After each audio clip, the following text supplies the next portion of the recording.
Bismillahirrahmanirrahim. Assalamualaikum warahmatullahi wabarakatuh. Perkenalkan, nama saya Nursyada Aisyah dengan NIM 231410 158. Hobi saya yaitu menggambar dan membaca. Baiklah, di sini saya akan menjawab beberapa pertanyaan. Pertanyaan pertama yaitu, setujukah Anda kalau belajar filsafat dapat membuat Anda tersesat secara agama? Belajar filsafat dapat memicu kebingungan dalam konteks agama, tetapi tidak selalu membuat seseorang tersesat. Filsafat dan agama memiliki tujuan yang sama, yaitu mencari kebenaran, meskipun metode dan pendekatannya berbeda. Filsafat mendorong pemikiran kritis dan analisis mendalam yang dapat membantu individu memahami keyakinan mereka lebih baik. Namun, jika tidak hati-hati, ini bisa menyebabkan keraguan terhadap ajaran agama. Oleh karena itu, penting untuk kita mendekati studi filsafat dengan sifat terbuka dan kritis tanpa mengabaikan nilai-nilai agama.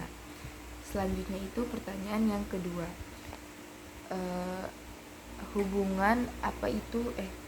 Apa hubungan antara ontologi, epistemologi, dan aksiologi dalam melandasi pengetahuan yang komprehensif?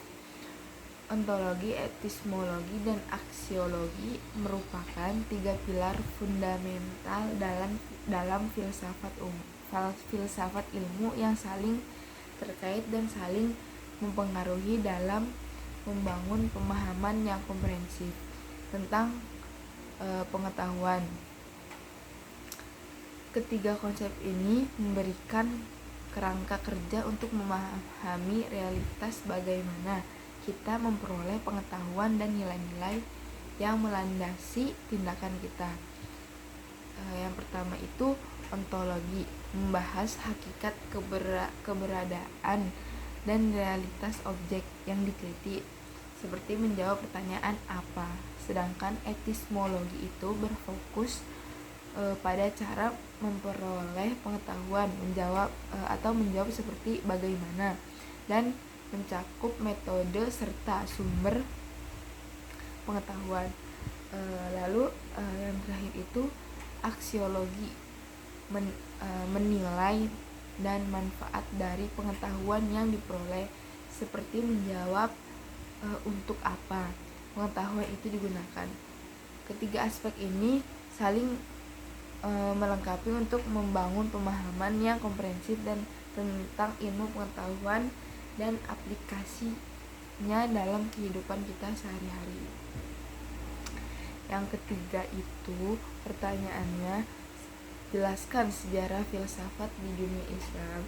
Sejarah filsafat di dunia Islam dimulai pada abad ke-8, dipengaruhi oleh penerjemah karya-karya Yunani. Al-Kindi, filsuf Arab pertama, mengintegrasikan pemikiran Yunani dengan ajaran Islam. Pada zaman keemasan abad ke-10, tokoh seperti Al-Arabi dan Ibnu Sina mengembangkan metafisika dan logika. Al-Ghazali mengkritik rasionalisme dalam Tahfuz al-Falasifa. Periode klasik berlanjut hingga abad ke-13, diikuti oleh perkembangan filsafat Irfani dan Mulia Sadra pada abad ke-15. Filsafat Islam terus beradaptasi hingga era modern, menghadapi tantangan dan dari kolonialisme dan modernitas.